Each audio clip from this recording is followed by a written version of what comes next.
Round জামা কেটে নিন একদম সহজভাবে। এভাবে আমি প্রথমে কাপড়টা ভাঁজ করে তারপরে কোনাকুনিভাবে রুমালের মতো ভাঁজ করে নিয়েছি। এরপর কোমরের অংশের মাপ অনুযায়ী আমি কোনার সাইড দিয়ে আমি কোমরের অংশ মাপ দিয়ে নিয়েছি এবং লম্বার মাপ দিয়ে আমি নিচে দিয়ে রাউন্ড করে দাগ কেটে নিয়েছি। এরপর আমি দাগ অনুযায়ী কাটিং করে নিচ্ছি। তারপর আরেকটি ভাঁজ দিয়ে দেখলাম একটু আঁকাবাঁকা আছে, আমি সমান করে নিলাম।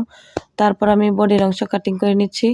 এখানে বডির মধ্যে গলার অংশ দিচ্ছি 2 ইঞ্চি পরিমাণ এবং চওড়ায় দিচ্ছি 2 ইঞ্চি, লম্বায় দিচ্ছি 5 ইঞ্চি এবং হাতার দিক দিয়ে দিয়েছি 3 ইঞ্চি, লম্বায় দিয়েছি 5.5 ইঞ্চি।